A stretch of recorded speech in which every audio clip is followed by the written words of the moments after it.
Somos una corredora donde todo inversionista es un gran cliente. Tengas el patrimonio que tengas, tenemos un producto de inversión para ti. Contamos con plataforma online única en Chile con arquitectura abierta. Más de 10.000 clientes confían en nosotros. Desde el 2014 en alianza con Banco Falabella. Presencia en Perú y Colombia, además de Luxemburgo y sus más de 60 oficinas en España.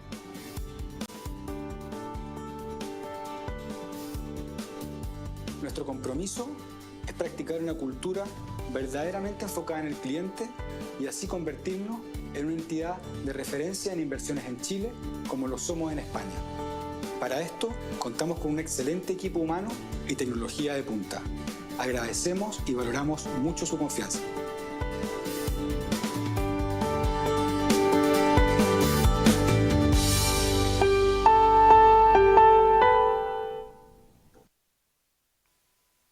This morning, we are delighted to have with us two renowned and distinguished Esta mañana estamos felices de tener a dos economistas entregándonos dos ángulos complementarios de la economía y mercados financieros en el mundo post-COVID. Déjenme presentar al señor Neil Ferguson, uno de los mejores historiadores, quizás el mejor de economía y finanzas, de palabras tan iconas para la degeneración, también con Juan Carlos Ureta, fundador y presidente de Rent-A-Four Bank, la compañía de Rent-A-Four Broker en Chile, y un prestigio reconocido y carrera financiera. Financió y promovió con gran éxito un banco de innovación e inversión en España y Chile. Permítanos presentar y darle la bienvenida y enfatizar que este contenido tanto son estructural y problemas cíclicos, que sí parecen repetirse, como ha dicho el señor Neil Ferguson. También deberíamos notar que los ciclos de negocios no son inevitables, sino que una consecuencia de las intervenciones. Los primeros signos de inflación son demostrables en el 2021, lo que confirmaría las creencias del riesgo de las políticas expansionarias y el poder del dinero y todo lo que implica para los ahorros y las inversiones. Estamos experimentando una transformación, un momento transformacional que responde a esta crisis que ha sido tanto de magnitud inimaginable y en algunos casos eficacia y legitimacia cuestionable. Los eventos de hoy día están para entender mejor el presente, donde el señor Ferguson y Juan Carlos Ureta van a iluminarnos y compartir sus opiniones respecto a qué tan apropiadas son las medidas monetarias y fiscales adoptadas por los bancos financieros, los bancos centrales y los gobiernos, y el rol del mercado en el desarrollo de los países.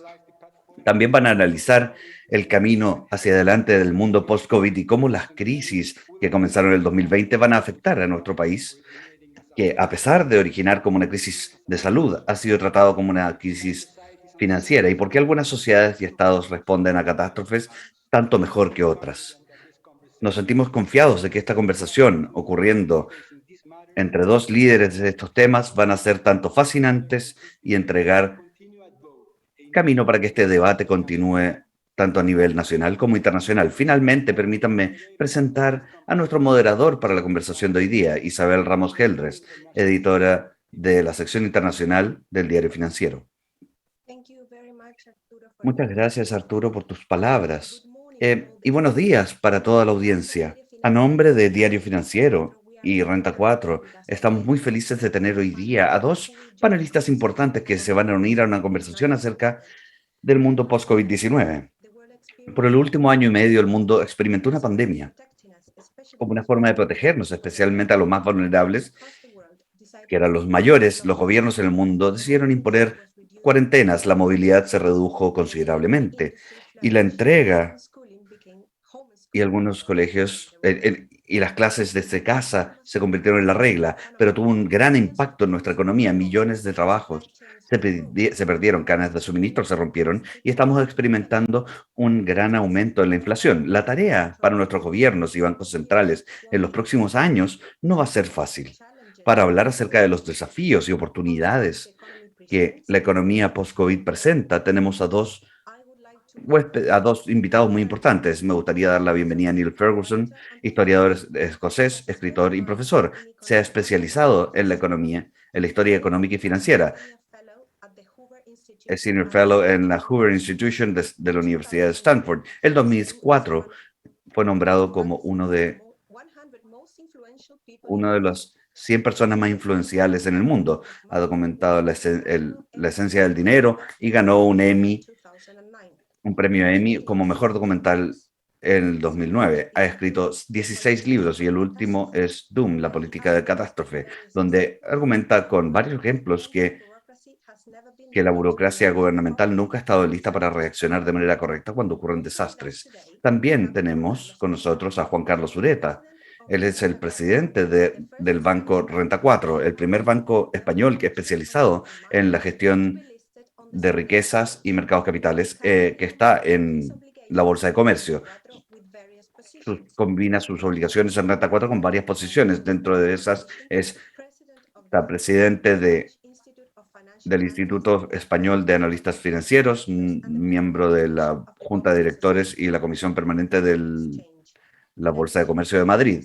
Además, trabaja como consultor para varios grupos financieros internacionales y tiene diferentes publicaciones en temas legales y financieros. Bienvenidos a ambos y vamos a comenzar nuestra conversación. Así que, primero que todo, quisiera hacerle la primera pregunta al señor Ferguson. Durante la pandemia, los gobiernos han gastado millones de dólares para implementar transferencias de dinero para ayudar a su población y comprar vacunas. Por lo tanto, la deuda y el déficit han crecido considerablemente. ¿Es este modelo sostenible?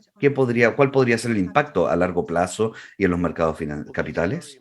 Bueno, estas son preguntas muy importantes y quiero comenzar destacando que en una pandemia, en una emergencia de salud pública, principalmente si es que deciden evitar que la gente deje sus casas, evitar que vayan a su lugar de trabajo normal, también van a tener un enorme golpe económico y los países que impusieron cuarentenas lo vieron el año pasado. Habría sido loco no compensar ese shock, ese golpe de alguna forma. Había un riesgo de una depresión financiera. Así que fue apropiado utilizar medios fiscales y monetarios para compensar el golpe y pagarle a la gente estas ayudas. Algunas veces se utilizó la palabra estímulo, pero es inapropiada, no es una política keynesiana, es ayudas para las emergencias. La pregunta es, ¿este apoyo fiscal hasta dónde tiene que ser continuado este año a medida que las vacunas rápidamente vuelven la economía del mundo a algo como la normalidad? No nos podemos deshacer del COVID, pero va a ser endémico en vez de pandémico. No creo que Chile tenga un problema demasiado importante en términos internacionales si es que comparan la trayectoria de Chile. Es un aumento bastante modesto que hemos visto desde una base muy baja. Si es que ven los fondos monetarios internacionales, los datos netos, la deuda neta, la de Chile era un 8% antes de la pandemia y está pronosticado a ser un 11% y 14% el próximo año, pero en Estados Unidos y casi cualquier país europeo amaría estar en una posición tan potente. Así que Chile comenzó en esta crisis de una posición fiscal relativamente fuerte para estándares internacionales y por la misma razón creo que no necesita preocuparse tanto como quizás Estados Unidos acerca de su camino de la deuda a futuro. Muchas gracias, señor Ferguson. Juan Carlos, ¿le gustaría complementar con algo? No podemos oírte. ¿Puedes quizás encender tu micrófono?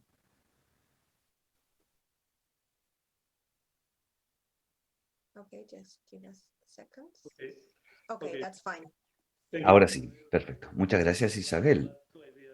Me gustaría decir dos ideas a los comentarios del profesor Ferguson. La primera idea es que el dinero no vale y la deuda no vale.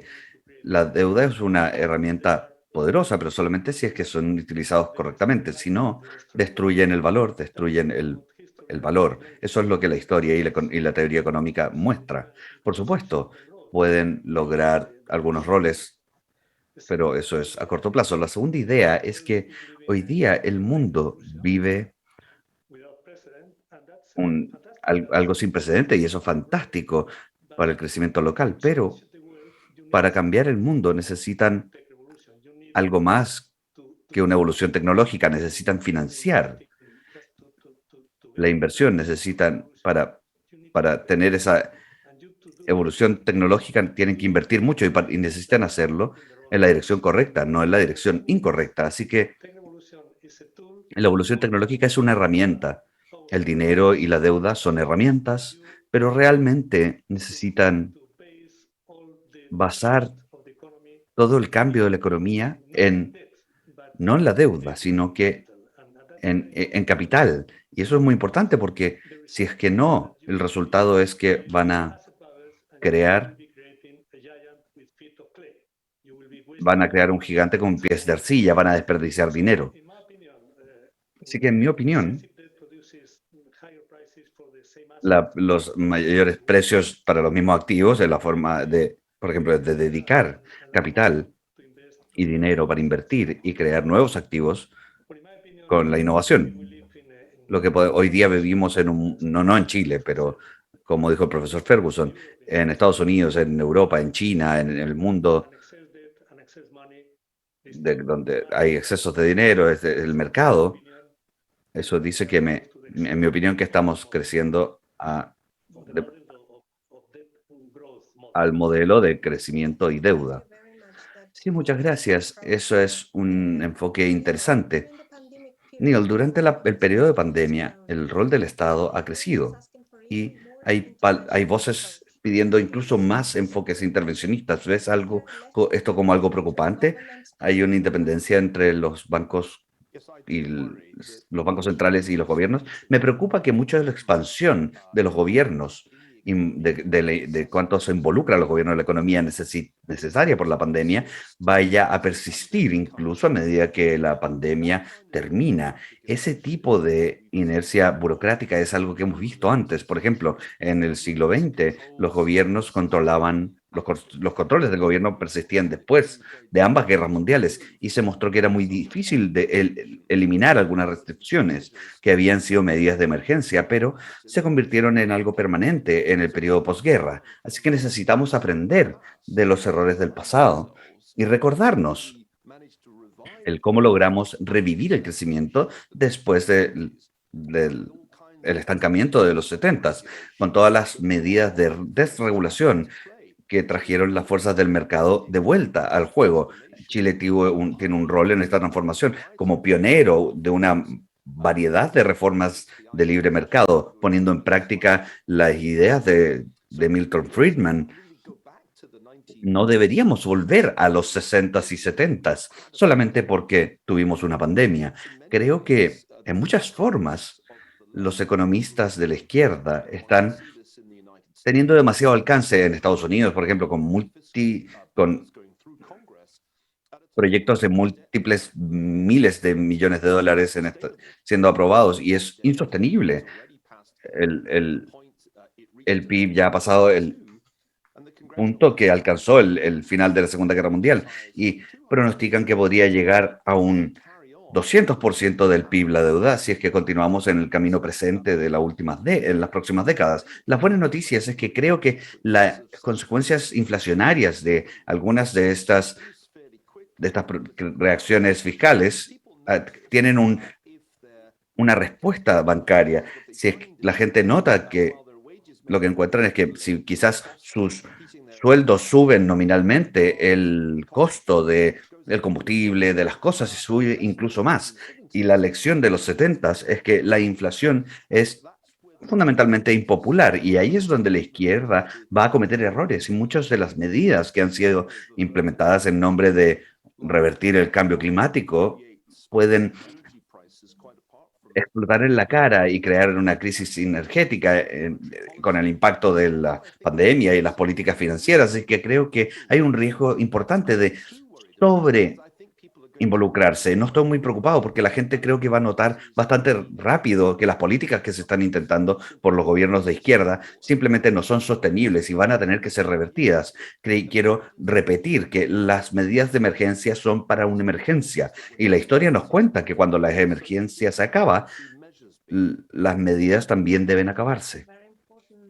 Eso es una visión muy importante, el enfoque histórico.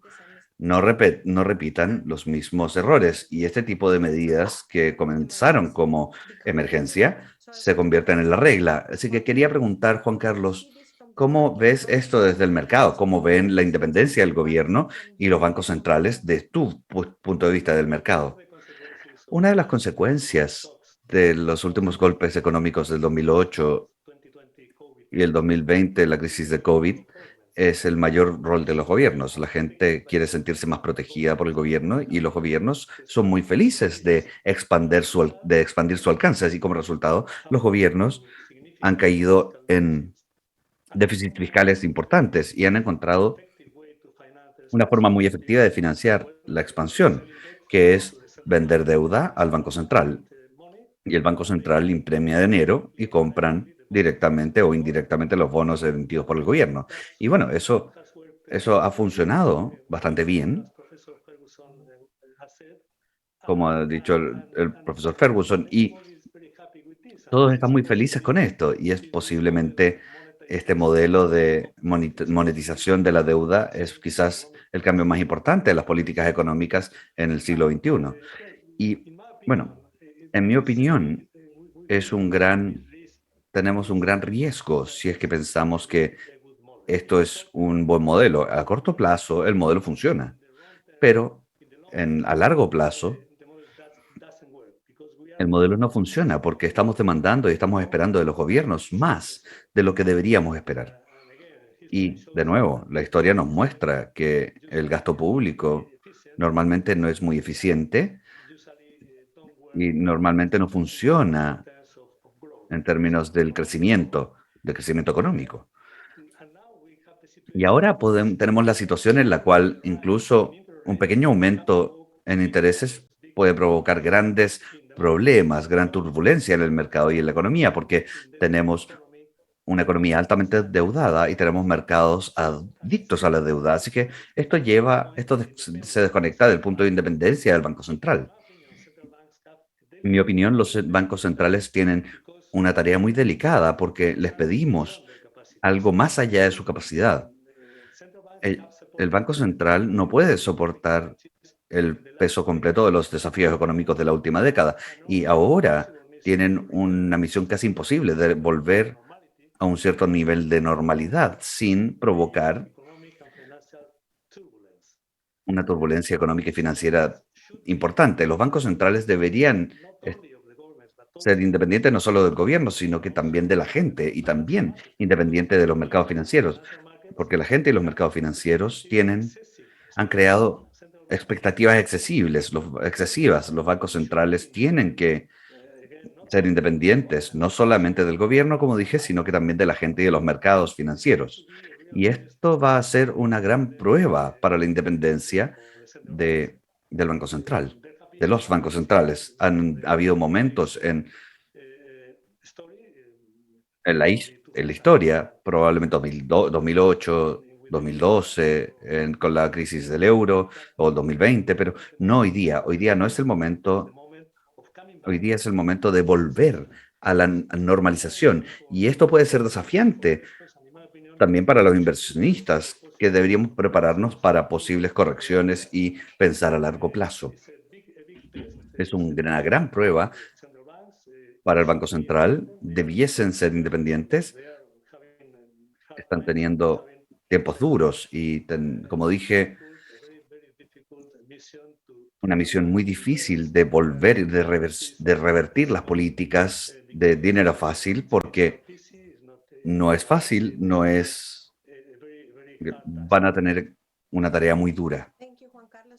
Muchas gracias, Juan Carlos. Dijiste dos cosas importantes. Una es que los bancos centrales no debiesen solamente ser independientes del gobierno, sino que también del público y de los mercados financieros.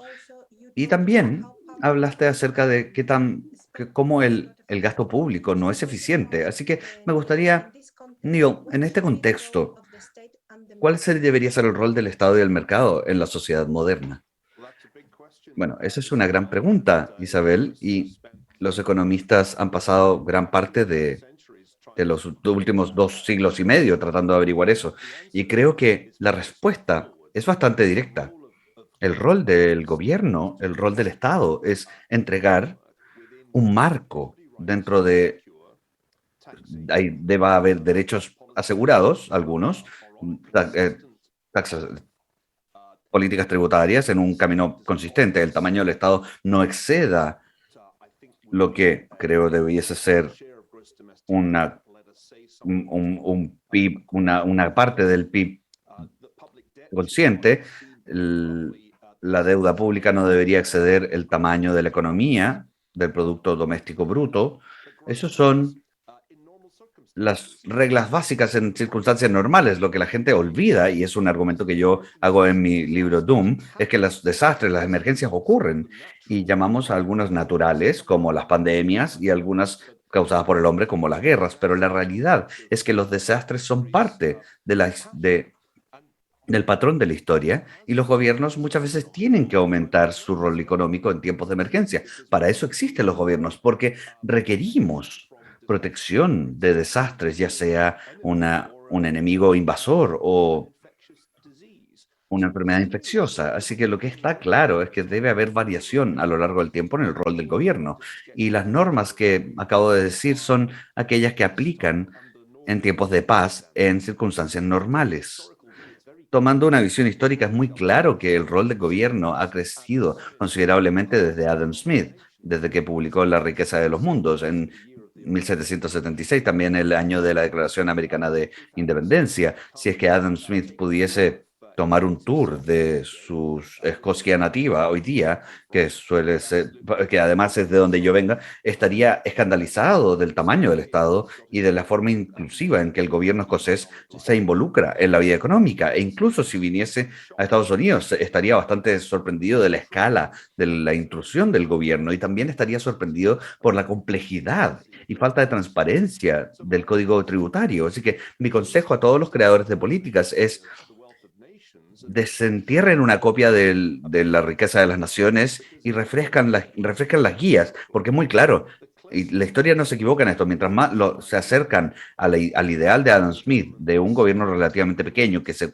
asegure derechos, cree políticas consistentes, monetarias y fiscales, mejor le va a ir a la economía. Y no hay nada mejor en términos económicos que tasa de crecimiento sostenible, distribución de riqueza y distribución de ingresos a la población. El Estado no puede hacer eso. Eso solamente puede venir de emprendedores, de creadores de riqueza. Y mientras más el gobierno se involucre, se meta en el camino del proceso de creación, menor va a ser la tasa de crecimiento. Esa es historia económica. Gracias, Neil. Juan Carlos, ¿quieres decir algo? Sí, estoy totalmente de acuerdo con el profesor Ferguson. En el mundo de COVID, post-COVID es un mundo en transformación. Queremos un mundo más limpio, más verde, más digital, más sostenible, con valores morales. Y al mismo tiempo no hay duda que hay sentimientos de inequidad en Europa y mucha gente siente que están siendo excluidos de la prosperidad y están en contra de la urbanización y en contra y de alguna forma el contrato social que implícitamente ha funcionado las últimas décadas ya está cuestionado. No hay discusión acerca de todo el resto. La discusión es acerca de quién debiese llevar el camino para construir el mundo post-COVID con estos valores, con esta transformación que debería liderar el Estado o los mercados o la iniciativa privada. Y realmente, como dice el profesor Ferguson, la mayoría de la gente hoy día mira al gobierno, a los gobiernos nacionales. Están en contra de la globalización y quieren protección de... Y en algunas formas, el nuevo mantra es con más Estado, menos globalización, menos iniciativa privada. Es como el nuevo mantra.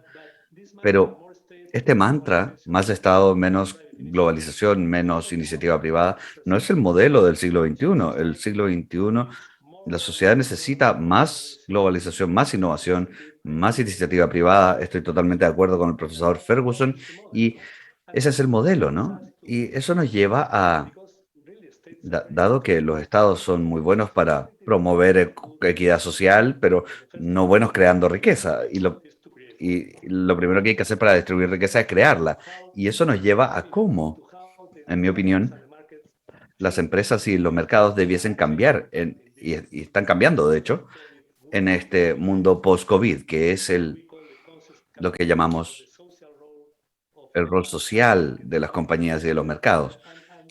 Y en mi opinión, esto es muy importante. El profesor Ferguson ha hablado acerca de Adam Smith y yo voy a decir, bueno, la pandemia nos ha enseñado una lección importante. La lección es que si es que no aceptamos, si es que no tenemos un nivel aceptable de bienestar común, no vamos a poder llegar a un buen nivel de bienestar personal o individual. Es un poco distinto de la idea de Adam Smith. Adam Smith decía que si persigues tus intereses particulares, vas a lograrlo al mismo tiempo generar bienestar.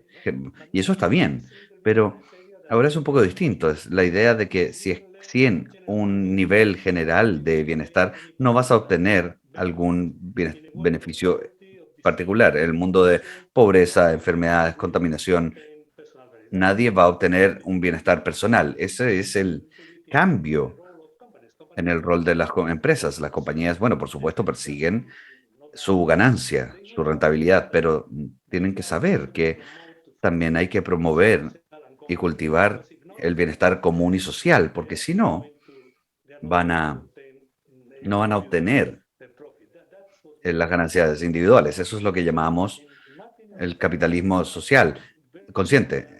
En mi opinión, eso es muy importante y me gustaría entender el rol de de los mercados financieros. Los mercados financieros son el mejor mecanismo para ubicar recursos y financiar innovación.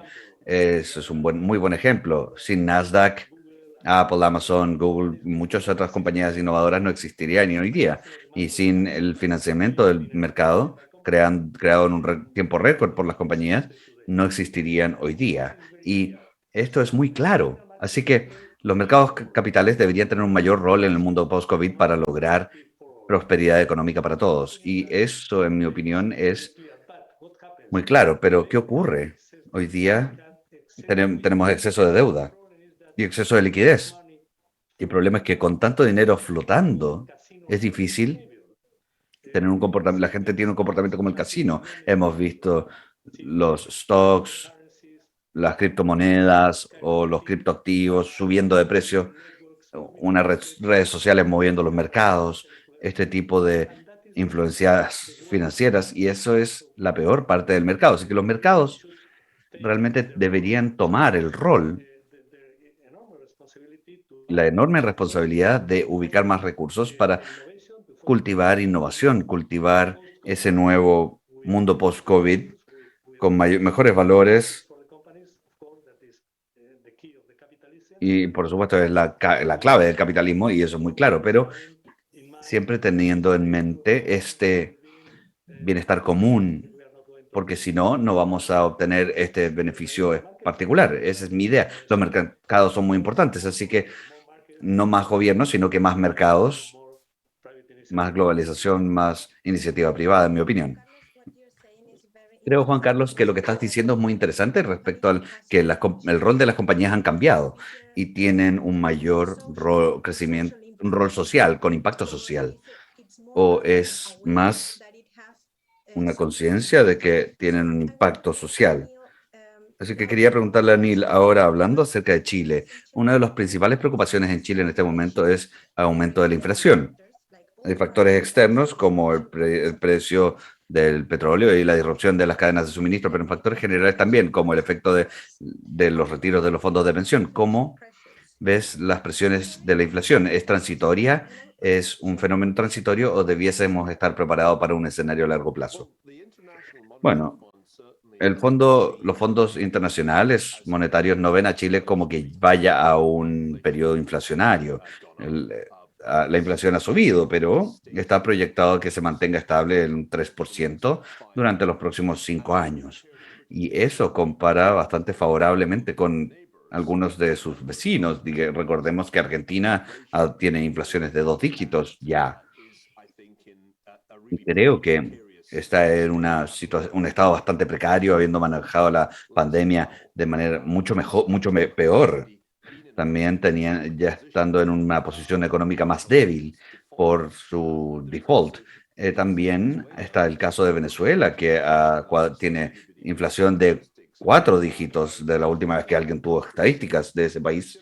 Así que Chile se ve como que eso no es un gran dolor de cabeza. Chile, los problemas de Chile son más políticos que económicos porque hay incertidumbre considerable y esto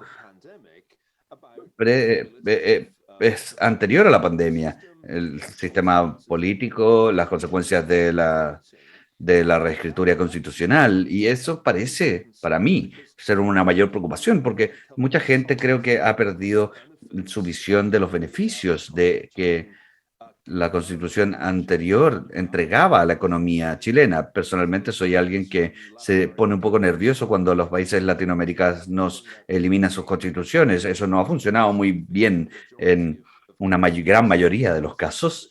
Así que mi idea es que Chile no tiene un gran problema de inflación, excepto en lo que tiene el mundo. Aquí es donde tenemos que volver a la perspectiva global para entender exactamente cómo van a funcionar las cosas para Chile en una economía que confía mucho en la exportación de commodities al resto del mundo. Si es que ven Estados Unidos, claramente hay algo de presión inflacionaria. Los últimos datos sugieren que el enfriamiento en la economía después de COVID debería subir mucho con todos los estímulos que se han acumulado por la administración Biden. Europa no creo que vaya a tener una inflación muy transitoria. Y tengan en mente que los bancos centrales en ambos lados del Atlántico se han comprometido a tener a una gran cantidad de la compra de activos.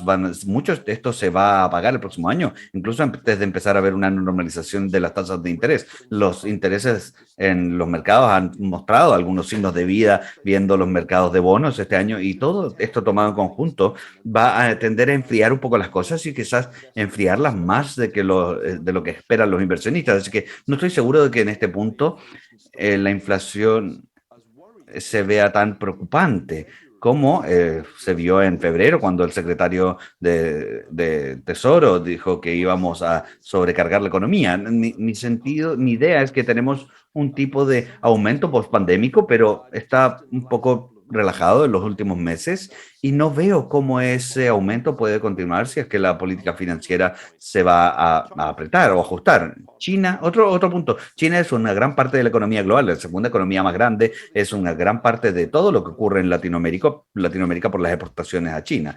El hecho de que China esté en un mundo de dificultad económica viene como una sorpresa para mucha gente que pensó que China de alguna forma había superado la pandemia y iba a liderar el crecimiento global este año. Eso no ocurre porque algunos llevamos diciendo que las presiones demográficas y la deuda corporativa en exceso crea grandes problemas para el crecimiento chino, y el escándalo o crisis en el mercado inmobiliario es la punta de un iceberg de problemas para la economía china que va a ralentizar los próximos años.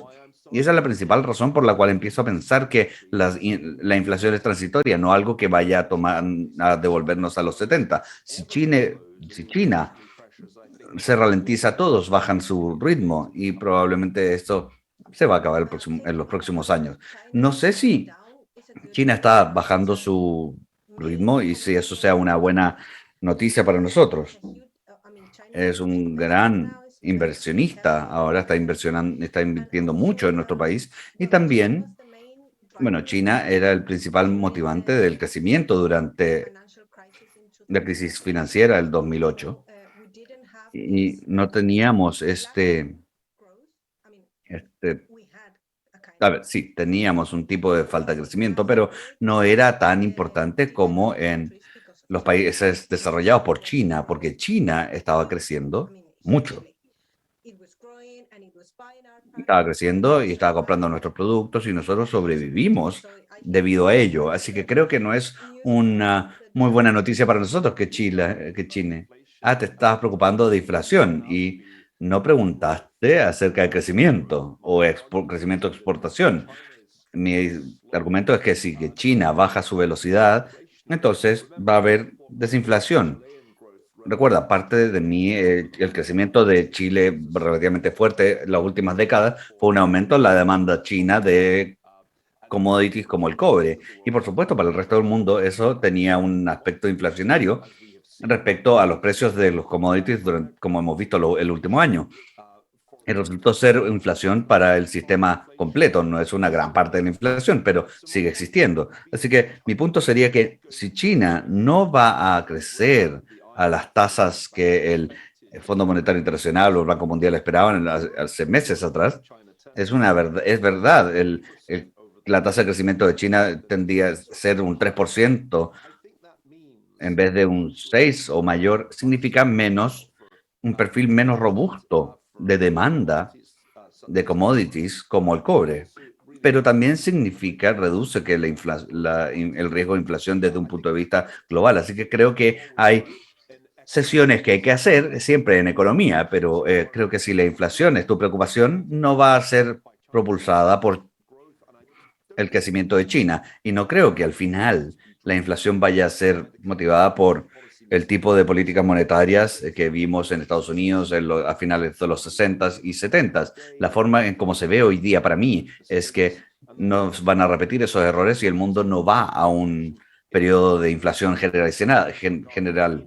Van a ser países débiles como Argentina que van a tener problemas inflacionarios en vez del mundo como un todo. Esas son buenas noticias. Muchas gracias. Juan Carlos, ¿cómo ves la inflación en Chile? Bueno, creo que la inflación no sea la única preocupación. El crecimiento va a ser una preocupación también, pero hablemos un poco acerca de la inflación en Chile.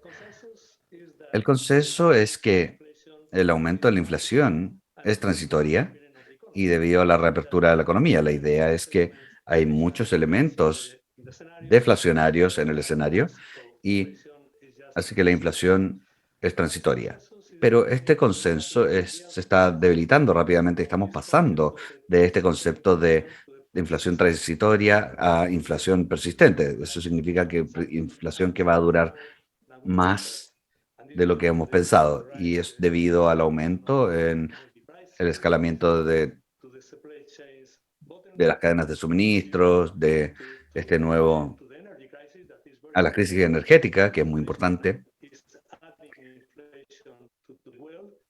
e influencia al mundo, especialmente Europa y China. Y realmente lo que hemos entendido es que el gran cambio en la economía, a la economía verde, en esta transición a la economía verde, quizás es que lo hemos hecho muy rápido y sin entender la gran inversión necesaria. Así que la inflación va a ser persistente más que transitoria, pero estoy de acuerdo con que la inflación no va a ser la única preocupación. El crecimiento va a ser muy importante. El espectro de la situación de volver a los 70, donde los precios del petróleo subieron y las economías se estancaron, esto da bastante miedo y sé que ese no es el escenario central, estoy de acuerdo, ese no es el escenario central, pero no podemos descartarlo, no podemos descartarlo completamente de que vayamos a un estancamiento de la economía con algún tipo de mayores precios por los commodities, por las crisis energéticas. Así que la gran diferencia con los 70 es que estamos en la mitad de la revolución tecnológica y la revolución tecnológica son deflacionarias.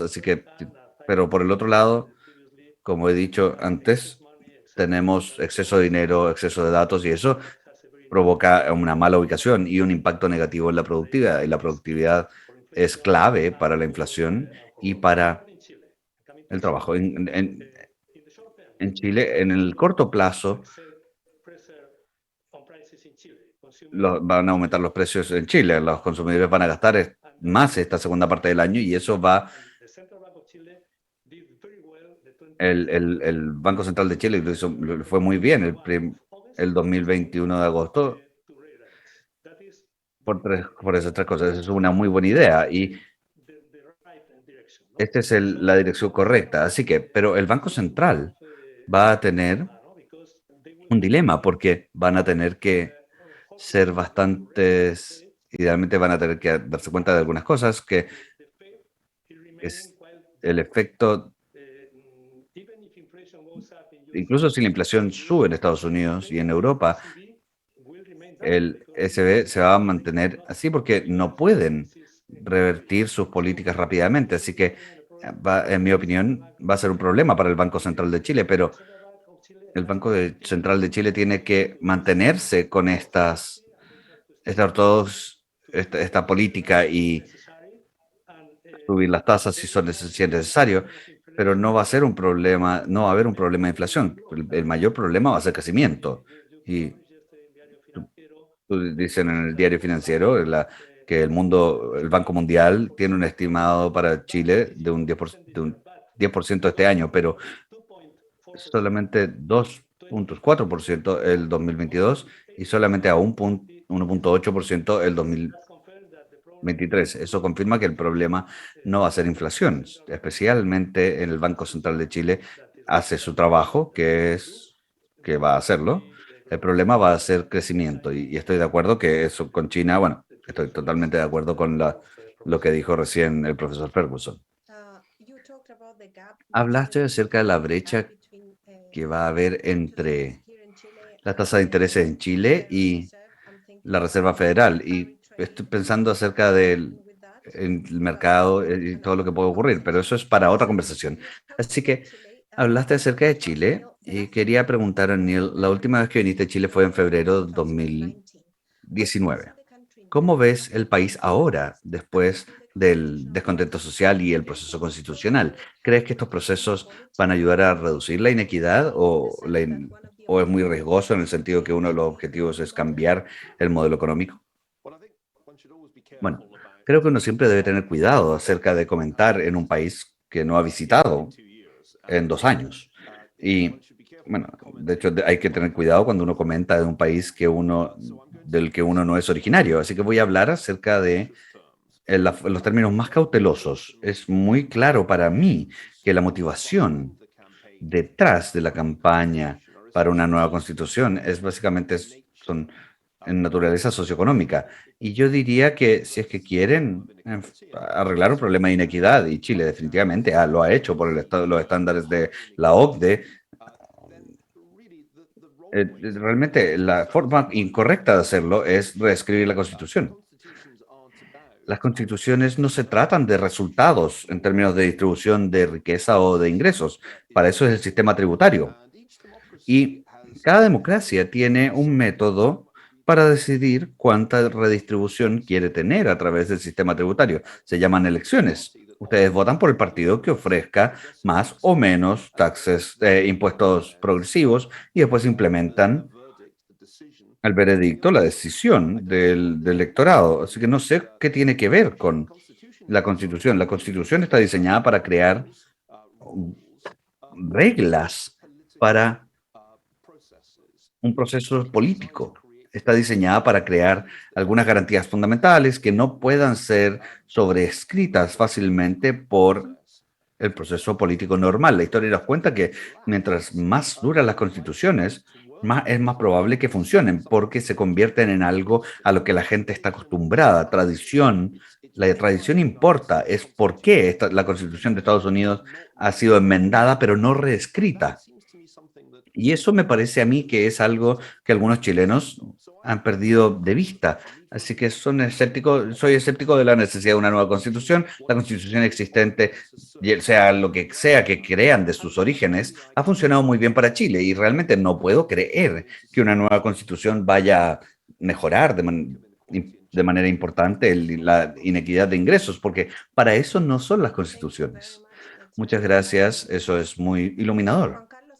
Juan Carlos, ¿cómo ves a Chile desde España y qué piensas que son los mayores desafíos para nuestro país? Bueno, en principio Chile está en una buena posición para enfrentar los desafíos que el mundo post-COVID expone. Cifras macroeconómicas se ven bastante bien, con la deuda gubernamental alrededor del 34-35% del PIB, el gasto total alrededor del 27-30% del PIB, inflación en un 10% para este año. Así que está bien.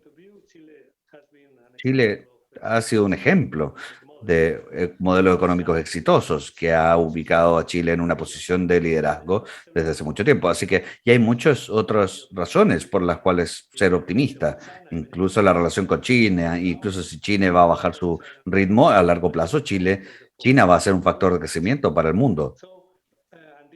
Así que, y las transacciones digitales son muy buenas en Chile, la población está muy bien preparada.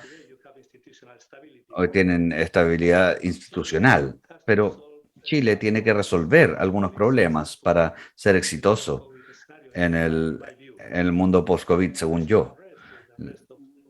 El, la expresión social muestra un descontento general y probablemente algunas personas piensan que no pueden participar en la bonanza. Por supuesto, la desigualdad ha sido reducida en Chile. Vivimos en un mundo donde el contrato social por los últimos 50 años ahora está siendo cuestionado. Y en mi opinión es que algunos servicios básicos social como educación básica y otros temas deberían ser obligatorios para todos. Y así que, habiendo dicho eso, la globalización y las economías de mercado para Chile si lo mantienen y la Constitución y el futuro del modelo político. Estamos viviendo en un mundo que está teniendo un gran cambio, una gran transformación y la vida social y, bueno, realmente países con mercados capitales fuertes pueden adaptarse mejor que otros con el capital que se requiere para esta gran transformación. Creo yo, que estamos en el comienzo de una gran transformación y necesitamos fondos, necesitamos financiamiento, inversión, vamos a necesitar dinero invertido. Y realmente, si es que tienen una economía de mercado y tienen y crean un modelo que crea confianza y mercados capitales abiertos, van a atraer los fondos necesarios para ese gran cambio. Lo hemos visto en España en los 90, donde al- se habló de este milagro español de la economía. Los mercados capitales eran clave en esa transformación. Nosotros, bueno, fuimos uno de los. No estábamos felices de dejar ese momento porque era fantástico y la sociedad española, con todo el progreso que tuvimos en las siguientes décadas, así que Chile tiene quizás lo más importante que enfrentar en los desafíos del mundo post-COVID. Significa que tienen un modelo económico basado en economías de mercado libre que ha podido transformar Chile en las últimas décadas y esto es lo más importante. Esto es porque solamente si ustedes crean riqueza van a poder distribuirla y generar el bienestar social. Y esto es porque creo que la nueva constitución y los resultados de las siguientes elecciones son tan importantes para Chile y es mi deseo que Chile pueda encontrar una forma pragmática de aceptar ese nuevo contrato social y la nueva realidad del mundo post-COVID sin minar el modelo que ha sido tan exitoso basado en una economía de libre mercado. Eso es lo que yo creo realmente. Muchas gracias, Juan Carlos. Esta conversación ha sido muy interesante, pero nos estamos quedando sin tiempo, así que les voy a hacer la última pregunta a ambos. Primero que todo, Neil, ¿cuáles son los mayores desafíos que enfrenta el mundo? Población, populismo, el aumento de la inflación, globalización, ¿cómo moldeó COVID-19 al mundo? Bueno, sospecho que muchas personas responderían esa pregunta con las palabras cambio climático, porque estamos rápidamente volviendo a concentrarnos en esa amenaza específica. Va a consumir una gran cantidad de tiempo y energía a medida que nos acercamos a la COP26, la conferencia COP26 en Glasgow. No No subestimo las alemanas de las amenazas de las temperaturas globales.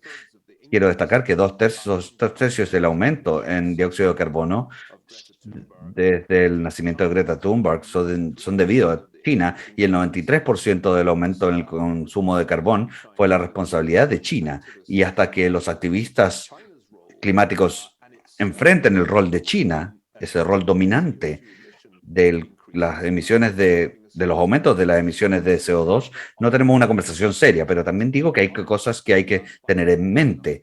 Al no prestar suficiente atención al riesgo de un nuevo coronavirus en enero del 2020, era sonámbulo y caminó sonámbulo hacia una pandemia. También deberíamos tener en mente de que los desastres naturales pueden ser calzados en escala por los desastres causados por humanos, como las guerras. Si vemos algo de como China o un curso de colisión como el tema de Taiwán, creo que COVID ha revelado, por ejemplo, nuestra extraordinaria dependencia de Internet, no solamente como comunicación, sino que para manejar nuestros sistemas, desde la infraestructura hasta el sistema de transportes.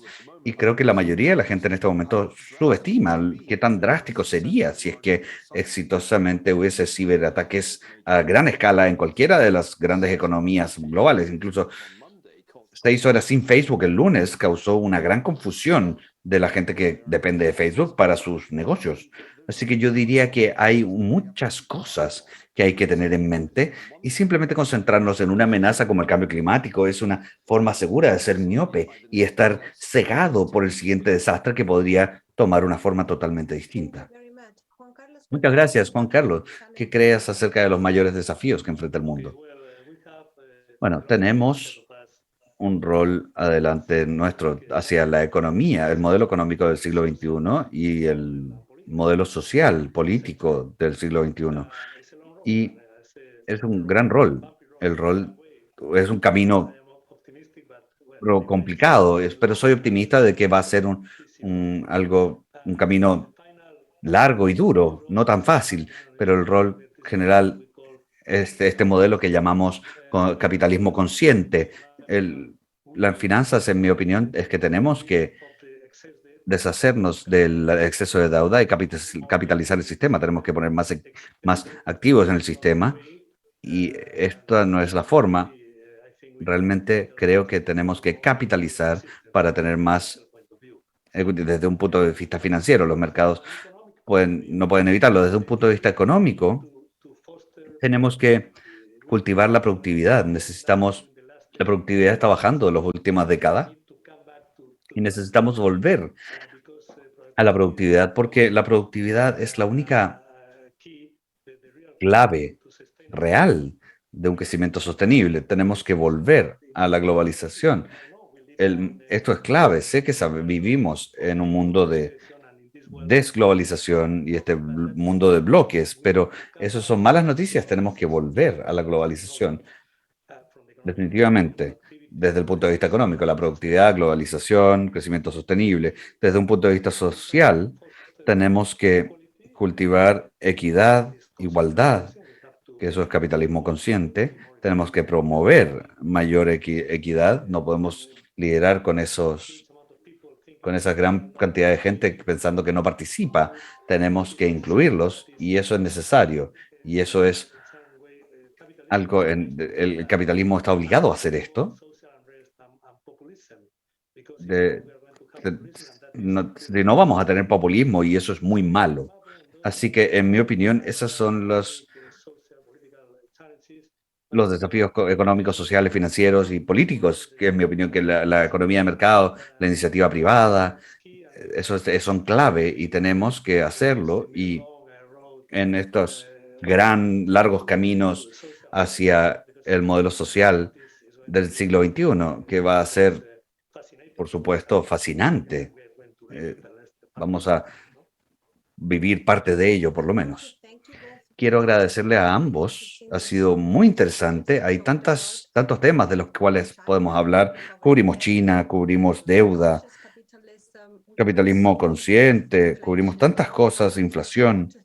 Así que quiero agradecerles a ambos, Miguel, Juan Carlos, y también a Arturo, que estuvo con nosotros antes, por estar con nosotros hoy día, esta mañana. Espero que todos los que se hayan conectado hayan disfrutado tanto como yo. Así que muchas gracias y espero verlos la próxima vez.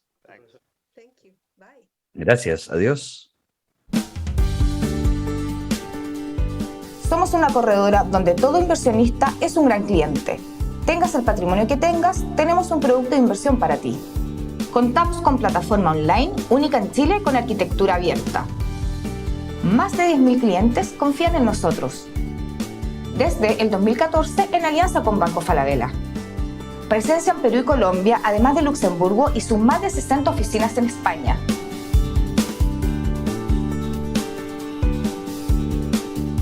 Nuestro compromiso es practicar una cultura verdaderamente enfocada en el cliente y así convertirnos en una entidad de referencia en inversiones en Chile como lo somos en España.